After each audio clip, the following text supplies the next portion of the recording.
Hello and welcome to the second panel of day 2. We are here with yet another CUNY Black Male Initiative Project Director, Mr. David Wells, and a few of our participating students. As you will note, the nature of this panel is a bit sensitive, and so our panelists will speak on the video, but they will not show their faces. Nevertheless, you can still submit questions if you're a student, if you're a practitioner, if you're an administrator, so on and so forth. You can submit questions on the live stream page, bottom right, it says the panelist questions. Click on that and you'll have a Google form where you can submit any questions. Remember, they are anonymous unless you write your name and email. But other than that, I'm going to step back and let Mr. David Wells, director of the Brooklyn Black and Latino Male Initiative program, take over, and I'll see you in a few. All right. Thank you, Jorge. I was getting excited. You're doing such a good job with the introductions. Just to reiterate, my name is David Wells. I'm the director of the Black and Latino Male Initiative at Brooklyn College. I've had the pleasure of being a mentor while I was an undergrad at Brooklyn College. And now, things came full circle, and now I'm the director of the program. So I'm here today with a few students, couple undocumented and one documented, we're going to talk a little bit about some of, the challenges, some of the pros, the cons, some of their experiences that they've had throughout their time as college students, especially in the CUNY system. So I'm actually going to let them introduce themselves, talk a little bit about who they are, their major, and, time at CUNY. So who would like to go first?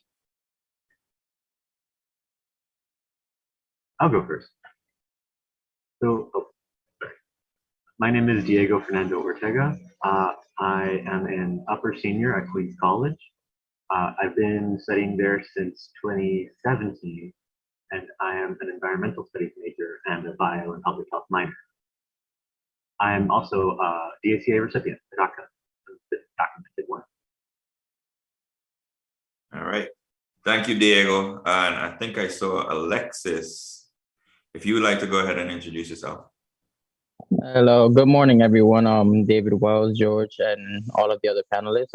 My name is Alexis, and I am an upper BC senior, finishing the remaining 0.5 credits for my biology degree this semester. I have been a part of the Brooklyn College community since my 11th year in high school, since 2014. I hope to pursue a career in medicine, specializing in neurology, and I am also currently undocumented.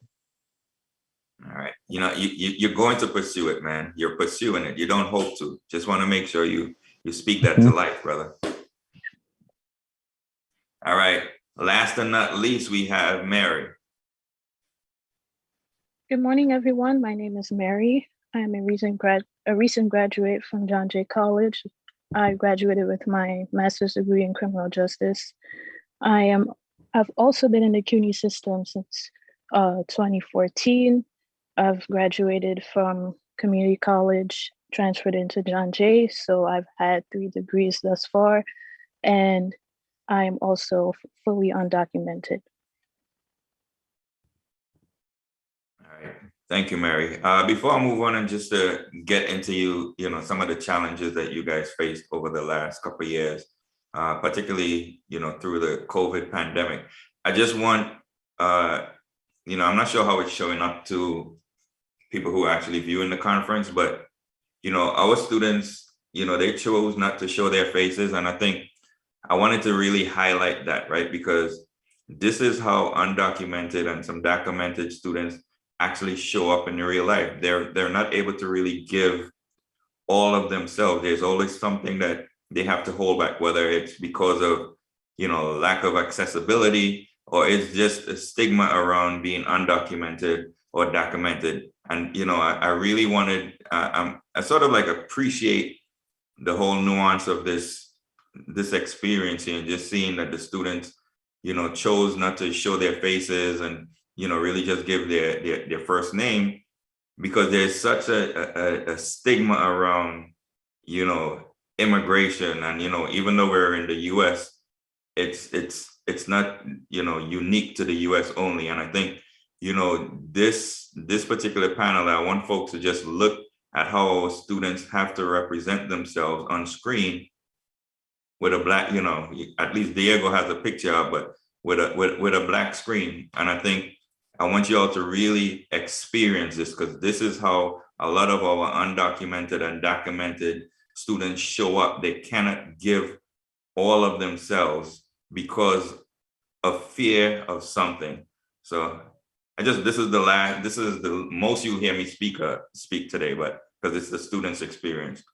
So I guess I'll start with Alexis, right? And Alexis, if you could talk about some of the challenges that you face as a student who's out of status right now. Oh man, I guess one of the biggest challenges that I faced throughout my career and my educational career is financial. Most of the tuition that I pay is paid by my father out of his pocket. In the first 4 years of college, I've just been maintained by my father. He's paid for my tuition almost every single semester, and it's been pretty hard because I'm not the only person in this household that goes to college. So it's been pretty difficult. Other than that, lack of opportunities, lack of financial help. In the beginning, lack of connections as well. If you could share a little bit about the lack of connections, just expound upon that a little bit first. Okay, so in terms of connections, it stems from more than just connections to faculty or staff. It stems towards connections with other people, potential friends, connections to job opportunities, connections to scholarships, and anything that will benefit me in the long run. I didn't really have those connections to begin with. All right, thank you, Alexis. I'm gonna hop over to Mary, and then we'll move on to Diego. Well, some challenges I've faced was mainly financial as well, not being able to apply for many scholarships. And when there was an opportunity for it, it wasn't for, it was very specific as to what type of field you needed to be in, or sometimes even your sexuality does come into play as well in those applications. So, my mother and other family members have been the main source of my tuition help. This past, for my master's, my mother has been the main one, the only one to give me tuition to finish. And, I'm so grateful for that. But, for the most part, being scared 99% of the time, not going to, even though there was an immigration center and all those things, it was just really frustrating because you don't know how they will perceive you, despite the fact it's there for undocumented students and documented students alike. You just don't know who you're really dealing with. So that's kind of like a scare in itself. I know, like for my bachelor's, especially for my associate's degree, I was not, trying to get myself out there like that and tell anyone for that matter about my status. So it was very, very, very hard. I mean, I don't do it as much, but I am very, very selective as to how I carry myself and who I tell.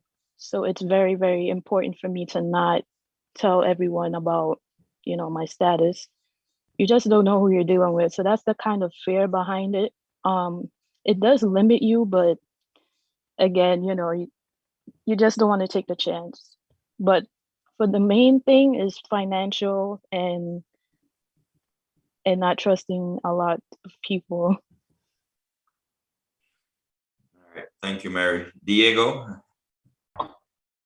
I would I would absolutely agree with Alexis and Mary that the main impact, the main struggle has always been financial, stemming of course from the legal difficulties of just always never quite having enough paperwork, never having the right proof of it's like you always have to provide proof of address, proof of citizenship, proof of everything, to like apply to a job or to a scholarship, to an opportunity, and not having all of the documents accessible or available at once means that you miss out on a lot of opportunities for work, for school. It's like I couldn't apply for financial aid after high school, and it took me a year and a half of saving up just from side jobs in order to afford my first semester. And of course, the lack of connection meant that there was an extreme degree of isolation, which causes a massive psychological toll. So the depression sticks with you even after like the initial fear, the initial confusion of trying to figure things out. Where do I stand as a non-citizen, as a non-resident? You know, coming to terms with things as an adult instead of just a child, undocumented child. Yeah, precisely. And honestly, yeah, it really is financial strain in a way that most people don't really like grasp until they like see you doing it. So my friends often told me in high school, it's like, I know people who are doing full-time jobs and are full-time students. It's like, you know, if they can do it, why can't you? And then in summers to afford the semester, I would take on 5 jobs. And suddenly people were getting mad at me because I didn't have time, you know, to hang out. And I was like, you didn't get it. You didn't get it when you told me what you expected me to do. You know, it's like, even as a DACA recipient, if things are if the paperwork is even 2 months late in getting here, a week late, it means I can't apply to things. I can't apply for work. And that means I have to like decide which classes I can afford, which books I can afford, to wait a month to get. It's just a balancing act at all times. All right. Well, before I move on, I just want to congratulate, you know, Diego, Alexis, and Mary, because despite all the hardship, or despite all the opportunities missed, I know the 3 of you are actually going to be completing your degree soon.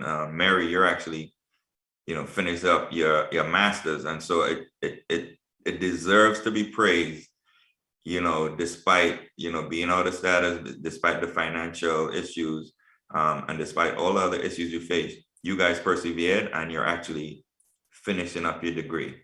I think, Diego, I want to come back to you a little bit because you're like the one DACA recipient on the panel today.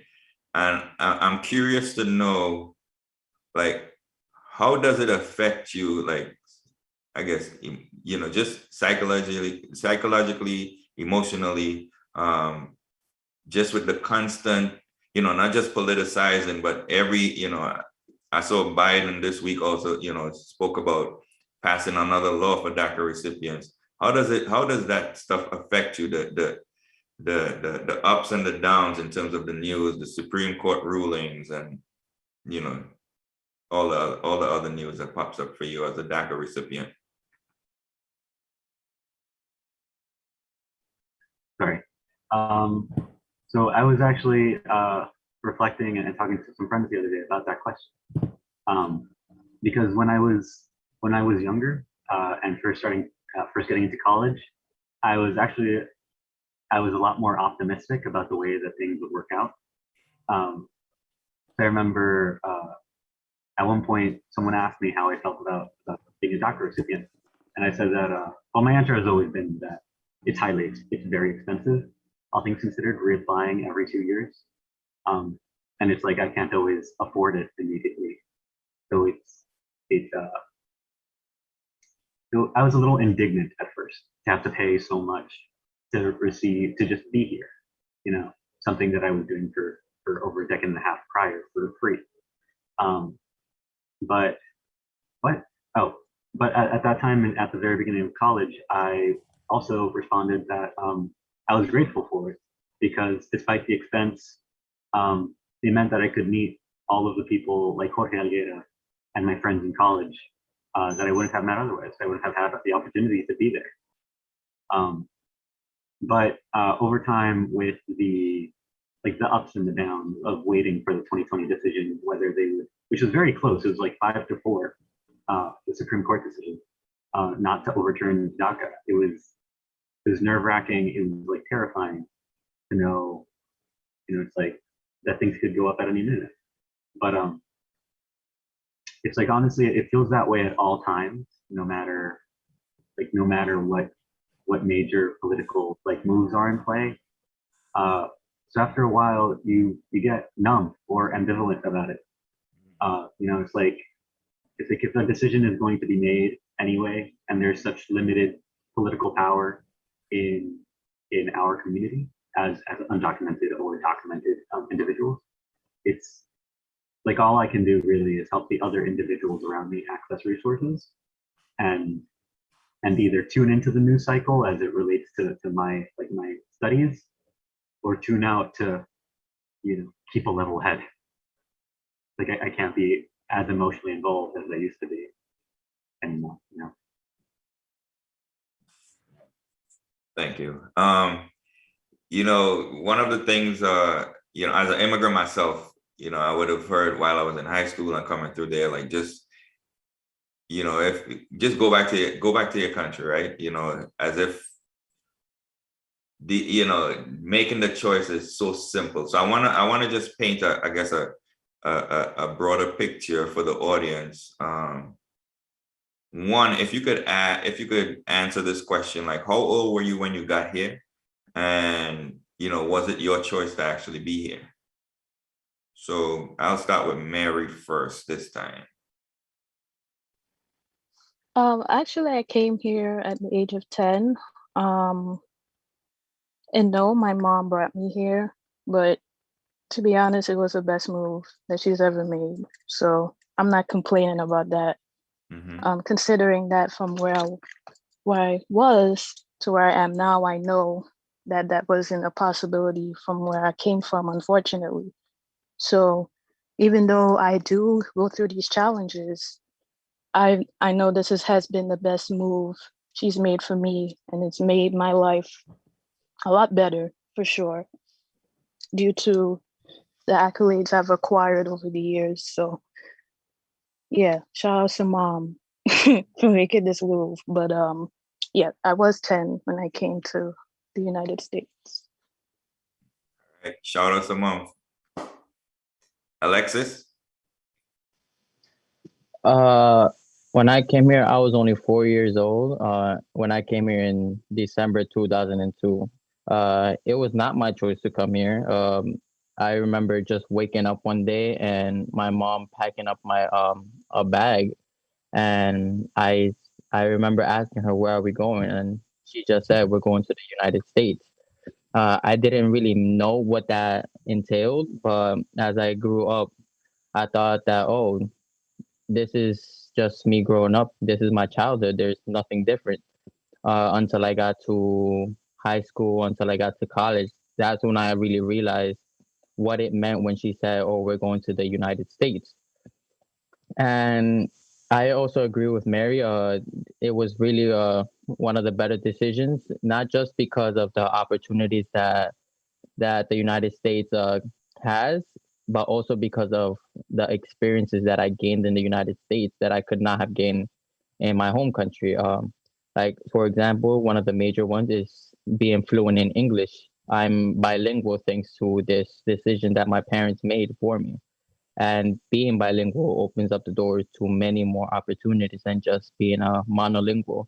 So I agree with Mary that thanks to my parents, this was one of the best decisions that we could have made. See? I was, well, it's funny the way that autonomy and age are almost the same question. But I was 3 when I came here. And the inability of DACA, well, relative inability of DACA recipients and undocumented folk to travel back to their countries of origin means that I can't really answer the question of, whether it was the best decision that could have been made. I don't really know Colombia like that. I don't know the culture. I'm culturally American, unfortunately. Well, I can't say that, but culturally American as far as, as far as I can be perceived by other people. Um, so it remains, a matter of my family feeling guilt about, all of the difficulties that we've gone through here, legal and financial and otherwise. But you know what? It's my decision to stay here. So yeah. Thank you, guys. I know that, like, so I wanna talk a little bit, just go back to the original question, during the introductions about some of the missed opportunities. And I know there are a lot of you guys are all smart. I know we have a future doctor, we have a future, FBI agent, and we have a future earth scientist over here. So I think if you guys could walk through your experience as, undocumented or documented students, talk about some of the missed opportunities that you had as students. One of the missed opportunities I can say for myself was not being able to travel through, like do any courses overseas. I remember getting invited to this organization when I was in high school called Peoples with People.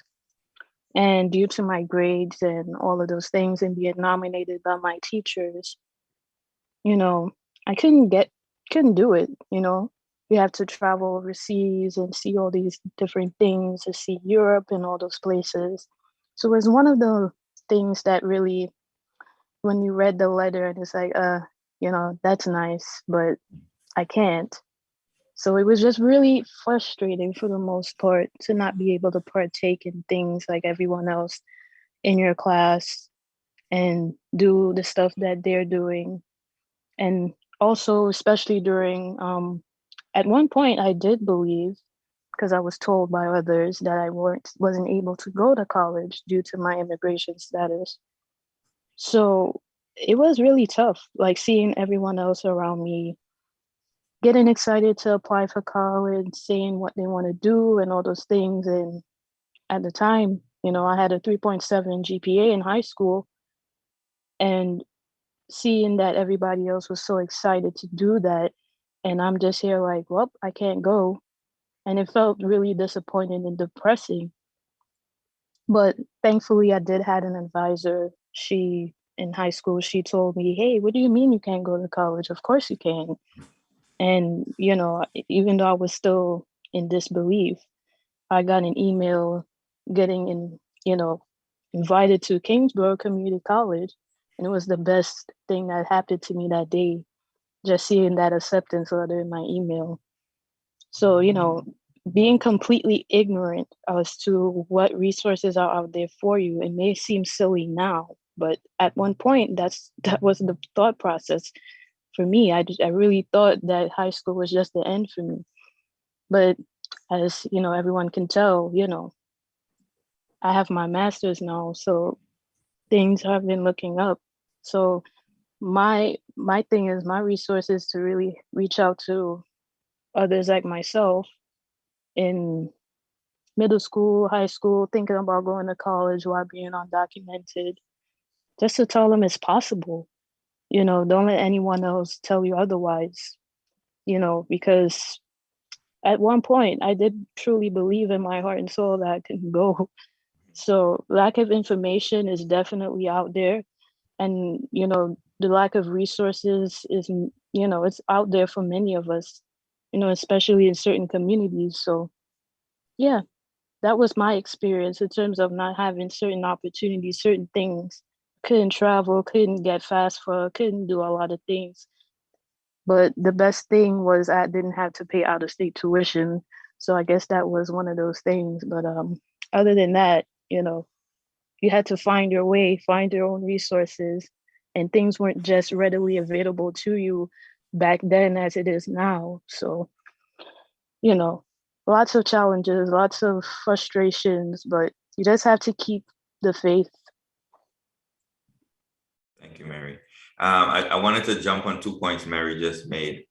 One is the fact that she's paying in-state tuition. So for just in case anybody's out there looking and you may know someone who's undocumented and they have the same sort of hesitation that Mary had, not knowing that she could actually go to college. And, you know, one, understanding that if you went to high school here, as, you know, whether you're undocumented or not, and you come to a New York City school, I know it was CUNY and SUNY in 2002. I actually benefited it from that first New York Dream Act that Pataki passed when he was running for presidency, where I didn't have to pay out-of-state tuition.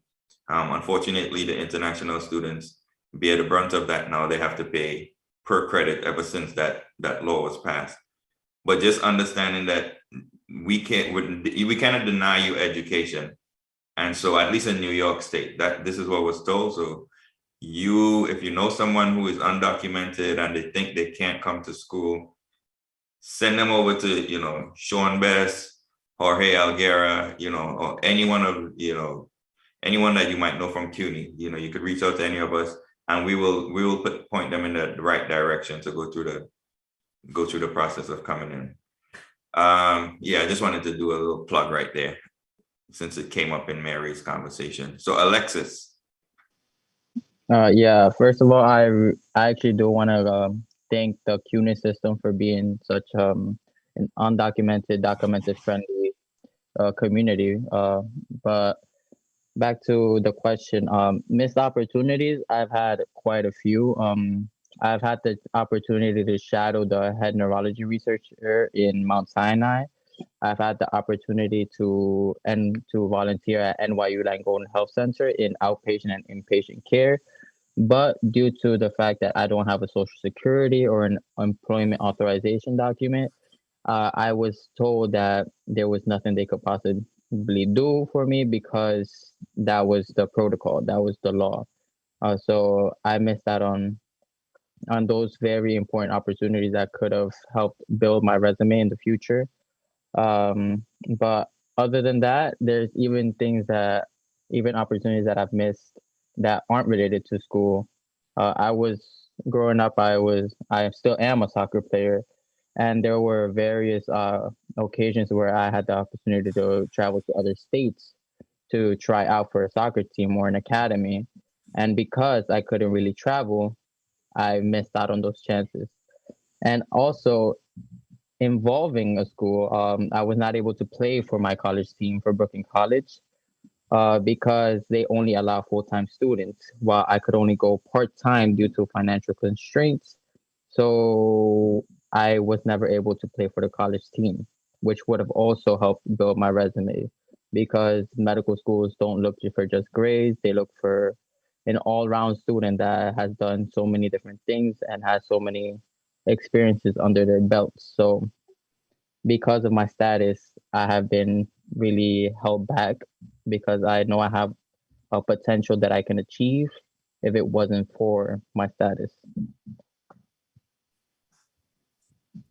Thank you for sharing, Alexis. You know, at least you know that you're very capable of, you know, walking and rubbing shoulders with doctors. And, you know, I would definitely send my kids to you as a doctor if that's the route you chose to go as a pediatrician.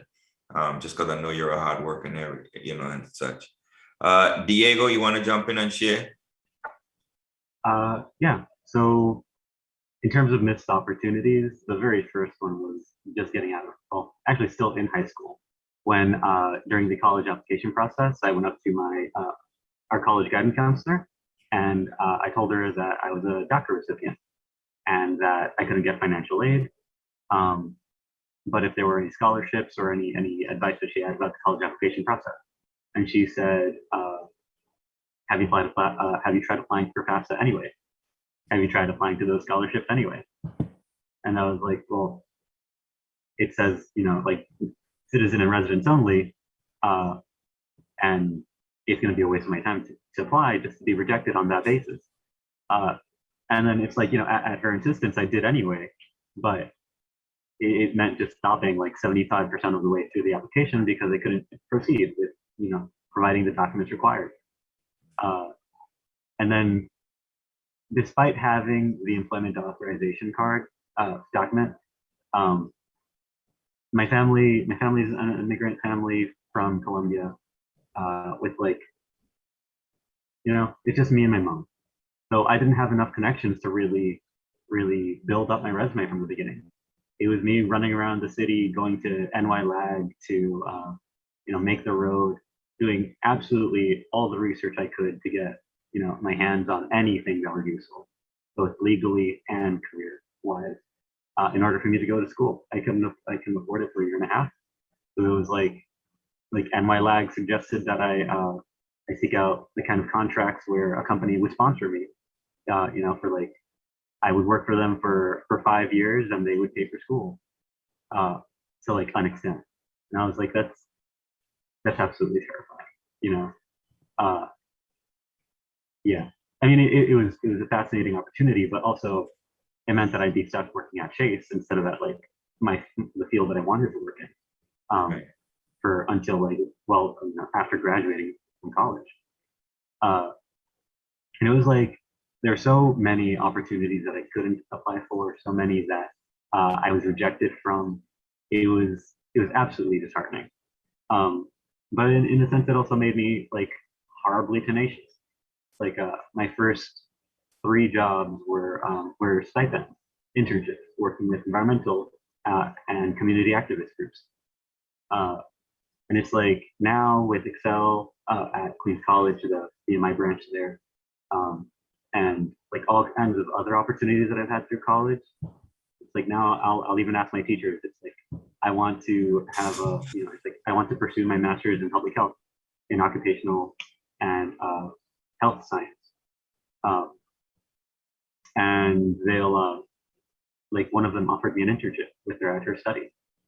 So it's it's like all of the missed opportunities. They stick with you. There's a fear of failure, a fear of rejection.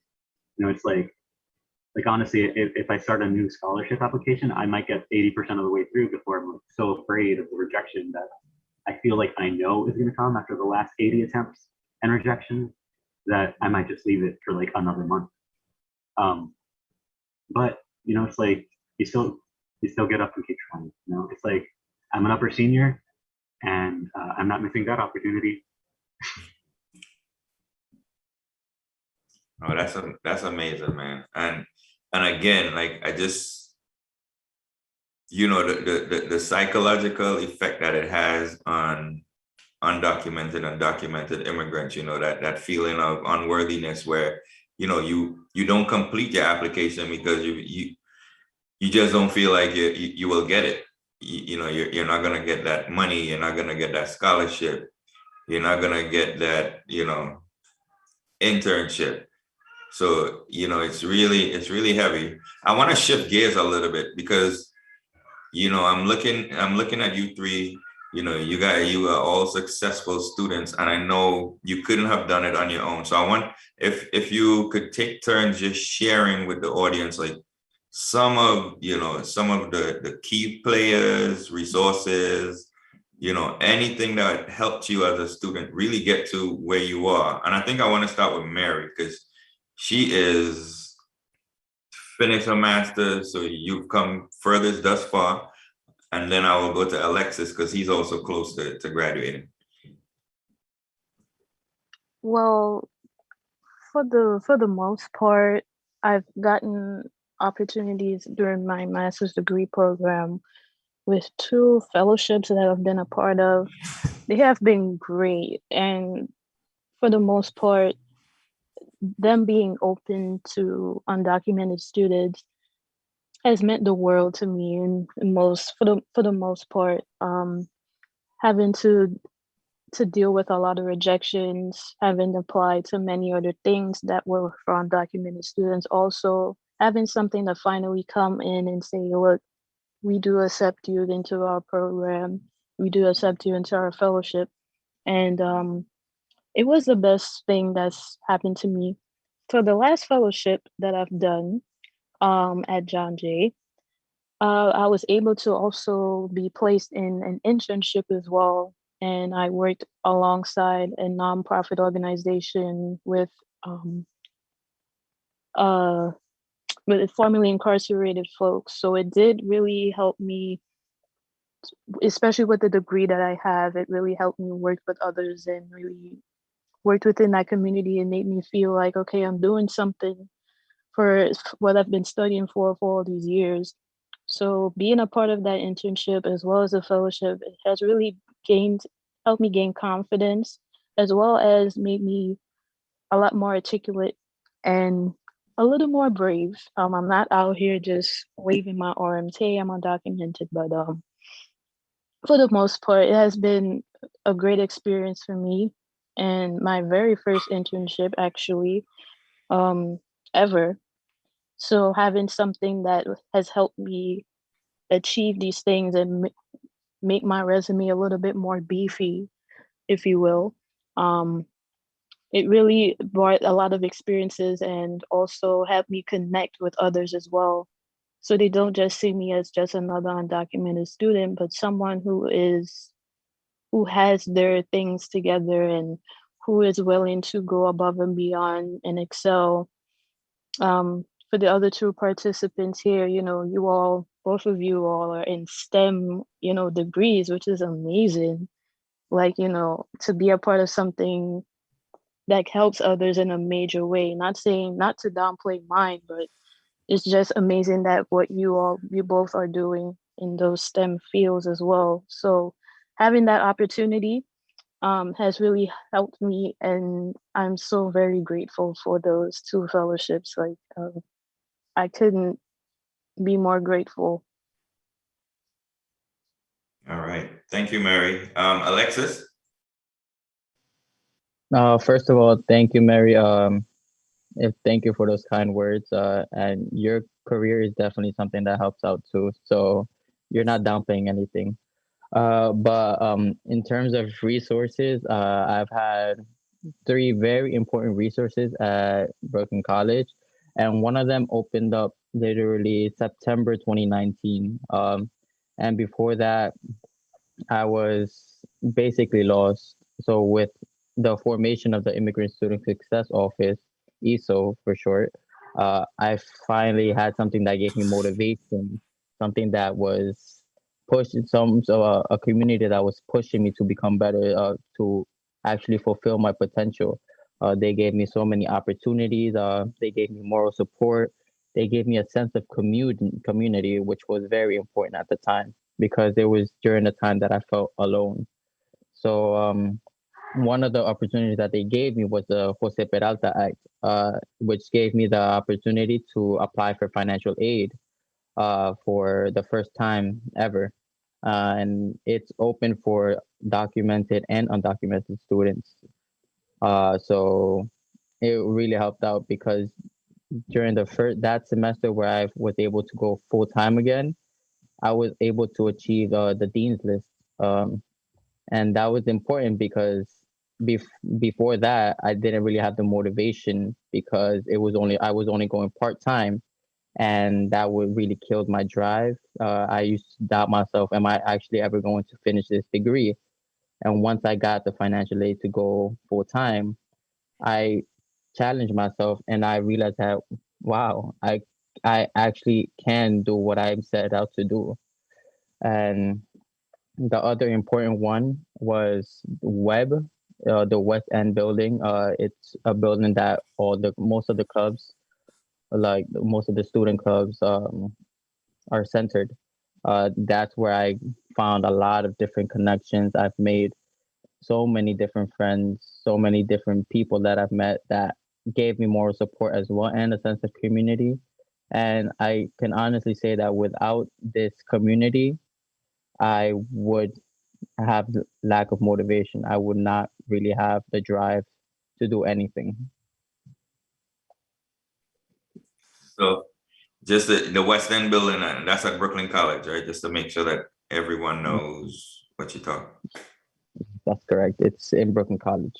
All right. Not that I'm a proud Brooklyn College alum or anything, so I needed to put that back in there, but wanted it to be being repeated.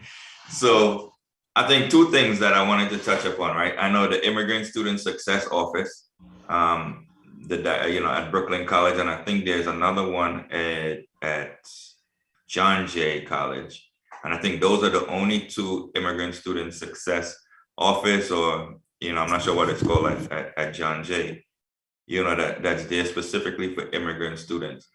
Alexis, I'm happy that it was, they supported you. I also know that the Immigrant Student Success Office at Brooklyn College, the director, Jesus Perez, he wrote 2 grants for $150,000 from the Robin Hood Foundation that he received that is used to actually support, immigrant students, undocumented students, DACAmented students who actually, either they need to pay their rent or, for food. It's an emergency grant funding that he received. And I think, it's definitely a great resource. So hopefully, hopefully we have those, more of those students, more of those student success offices pop up around the college, around the university. And now there's a CUNY initiative on immigration and education, whose director was on yesterday. So for any student who is listening, who feels like, Alexis, felt before he actually came into contact with the web and, ESO, like if you feel like you're alone, there is support for you. And like I said, if you missed yesterday's conversation with the education, the CUNY initiative on immigration and education, you could also reach out to Jorge Alguera here. You could reach out to myself. You could reach out to, Dr. Sean Best, who's the director. Like, we will get you, point you in the right direction just to make sure that you're properly supported, because we don't want any student to show up and feel like they're by themselves. Diego, I'm sorry, I went on that spiel. So No you could jump in now. To complete the triangle, I think Mary and Alexis are both amazing. Absolutely. I mean, the level of reading comprehension in STEM, it's like it varies wildly. It's like, Mary, your career is not, it's not to be downplayed at all. It's like the STEM kids really have a lot to learn. So in terms of the people who helped me, I've been both incredibly fortunate in my in my life, I guess, in which my mom and I have never really had our own home until the last decade or so, because I grew up living with other families. It's like working for other families as stay-at-home nannies or the such. So I was actually taught to read by a Black family in Hackensack, and they inspired a love of reading in me. Like the head of the family, her favorite book was Jane Eyre, and I would never have read it if not for her. So it's like stories like that every 3 years were my childhood. People teaching me skills that my mom was a child psychologist in Columbia. It's like I had an incredible background of people trying to push me forward in what regards they could, in the resources that they had to offer, skills and life knowledge experience. So when I left, when I exited high school with only, it's like the skills that you could teach a child, it's like I felt completely isolated, but I had people that I could turn to, and I knew how to follow up on leads. I knew how to ask people for help, how to ask the right questions, because I was taught how to do that by the people who loved me. It's like I wasn't legally American, but I had like half a dozen or more American families, not by blood. So what? Oh, so like my closest friend in high school, Yasmin, she's the one who introduced me to Jorge in Project Excel. And she was a Sikh student. She's a Sikh alum and a Project Excel alum. So it's like the people around me always have resources because that's just the way people work. We want to improve ourselves and we want to share what we know with the people who are around us. It's like I worked as a personal assistant for a teacher in high school. So she introduced me to the environmental activist organization where I worked for my first stipend. And through them, I did my first nutrition education class with the chef who works in Rockaway. It's like, honestly, it's always just been a chain of people giving me new leads to follow upon. Even Jorge, like just at all times, he sent me to new programs to learn more and and bring back whatever I can and offer whatever I can. It's weird, it's like it's nice. It's an interesting experience not being documented because there's so much that you have to try to do to acquire that sometimes it feels like I'm horribly behind my documented peers, and at other times it's like, why have I seen so much that other people have not? It's an ambivalent experience, but it's a fascinating one. All right. So thank you, Jorge. Shout out to Jorge. Definitely a great shot. So anything else, anybody wants to touch upon in terms of something that I might have missed out for you guys that you may want to share? I have another question for you, but I want to see if you guys had anything to add, because it seemed like you were really feeding off each other there. So, did Alexis, did something Diego say sort of stirred in you a point to make? Same to you, Mary, and vice versa? I just want to say that. Oh, sorry, Mary. I just want to say that just because we're undocumented or documented, that we all have to follow the same career. That some people might be in STEM, some people might become teachers, some people might become astronauts, and it doesn't matter because at the end of the day, we're pursuing something that might help us out in the long run, and there's no one that could really downplay anything like that because it's our hard-earned degree, it's our career, and it's something that we should really be proud of. All right, Mary, were you going to say something? Go ahead. Yeah, I was gonna say, well, for those who are watching, who are like ourselves here, to not give up entirely. I know it's hard. I know it's difficult. I know it's something that you just want things to get done and right away. You see that you're getting older and things are just not moving in the direction that you want. But understand that you just got to keep in the faith in knowing that things will become better and to really work at your craft. Don't give up on college or trade school. Keep going and keep doing it and excel in everything that you put your mind to. Because there are so many other things that, that could distract you from the main goal. Don't let anybody, even family members, some of them don't want better for you. Just know that you can do it and you will do it. No matter what status you are, documented, undocumented, you could do it, and you just need to place yourself in the right spaces. And now that there are even more resources out there, you can definitely get it done. Don't let anybody stop you from being great. That's just what I wanted to say. Mary, if you could also just, for students who might be out there, I know you mentioned you participated in a couple fellowship that were friendly to undocumented students. If you don't mind sharing what those are and how people might be able to get involved, that would be great. Well, the fellowships I've been a part of was the New York Immigration Coalition. They were really supportive of, they're specifically just for undocumented and documented students.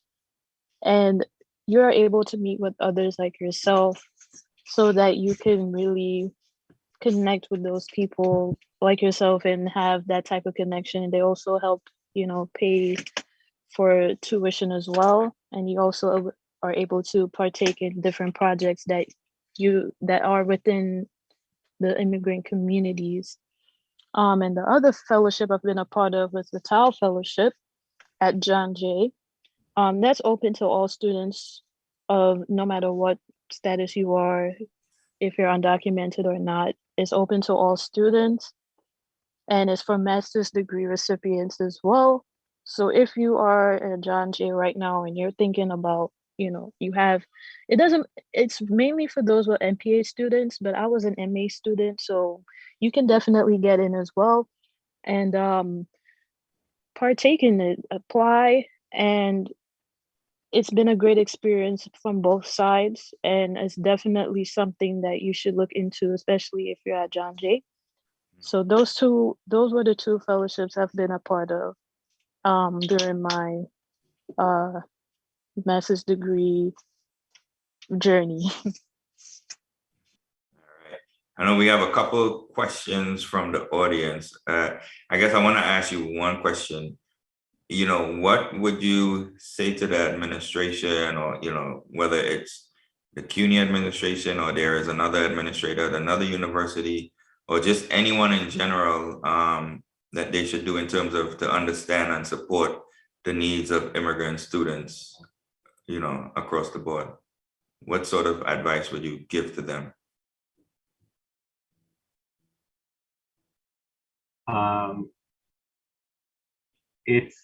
It's embarrassingly pragmatic and like maybe a little reachy, but tuition keeps going up every year. It's like we're constantly working out here. We can't get financial aid. Anyone with the power to advocate for that not to happen in the future, continuing forward, please do it. It's like we're working so hard and it just keeps getting more expensive. Yeah. It's like, come on.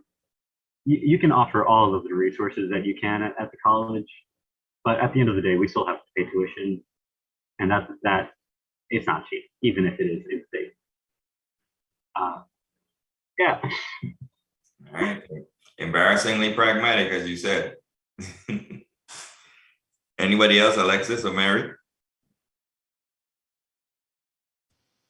Well, for me, it's just for other CUNYs to maybe open up immigrant student success office like John Jay and Brooklyn College had, because I'm speaking from experience. It has had a huge impact in my life, in my career right now.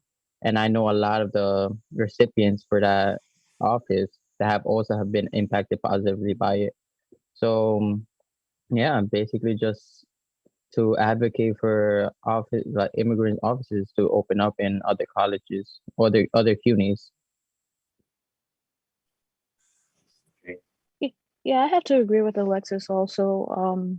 Have more immigration success centers around all the CUNY colleges, and also SUNY, because there are immigrant students upstate as well. So more support around across the board, it will be very helpful.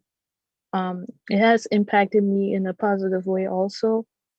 So having a safe space to go to while being in college is definitely a great thing to have. An immigration success center. It has been truly successful. So Jorge jump on. I don't know if we got time for another question. Jorge, what are we working with?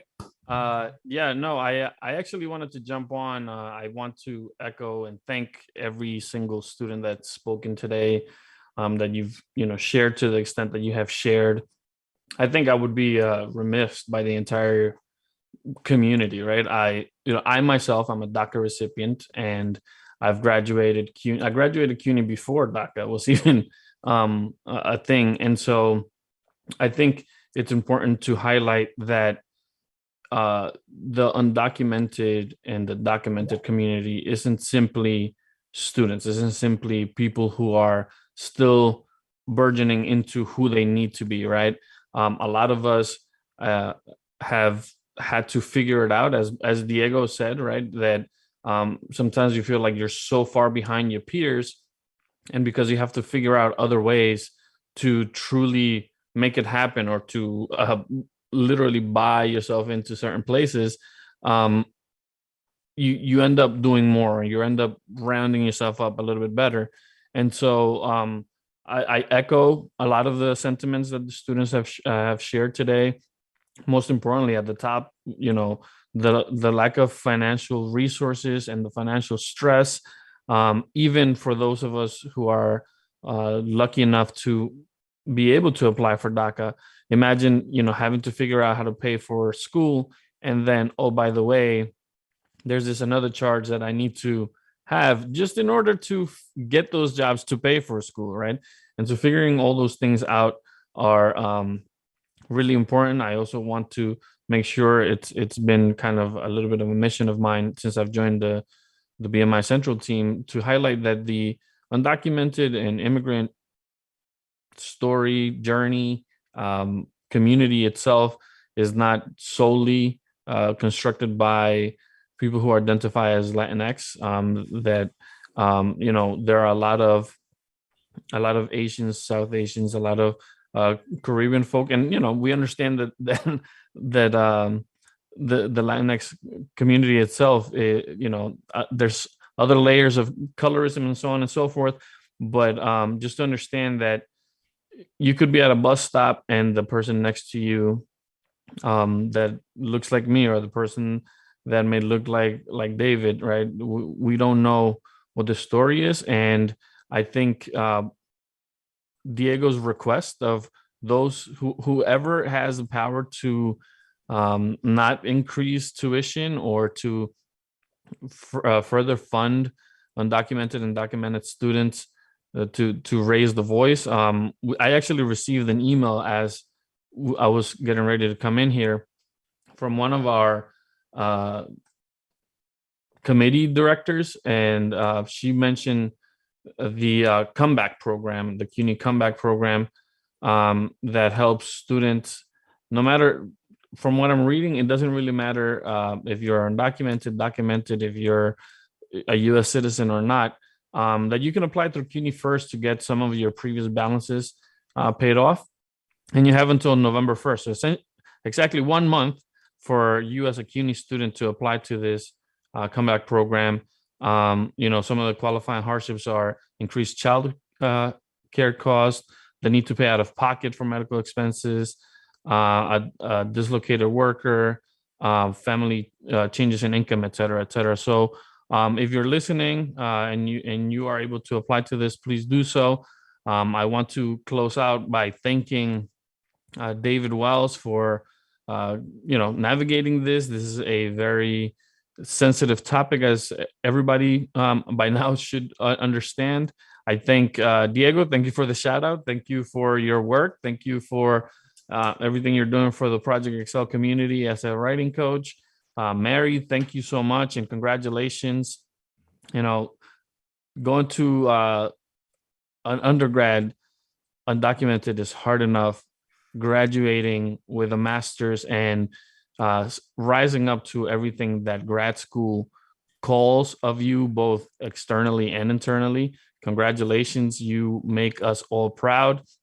And Alexis, congratulations for making this far in a STEM field. I struggle basic arithmetic. I can't, I have the utmost respect for anyone who can get into the deeper levels of science and math. And with that, I want to just invite everybody to continue to send their questions via the form. We're going to send all of these resources. David provided some resources at the top that we will be sending through the recap. And we will see you in just about 15 minutes with Dr. Eddie Glaude Jr. And David, close us out. Yeah, I just wanted to just say this before we leave for folks who listening and attend CUNY. So, the immigration policies are constantly changing and shifting, and, there are legal challenges going back and forth. So I think if you have access, the CUNY citizenship now is one of the the great resources that CUNY offers. I know at ESO at Brooklyn College, there's a lawyer that comes there like either once or twice a month on a Friday. But you have access to the CUNY citizenship now lawyers who would actually support you, with real-time policy knowledge. So and again, Jorge, thank you for allowing me. I'm looking at the screen. I'm like one undocumented, one documented. really, really represented pretty well. I appreciate the opportunity to facilitate this discussion here. Thank you. Thank you all so much, and we'll see you in the next panel.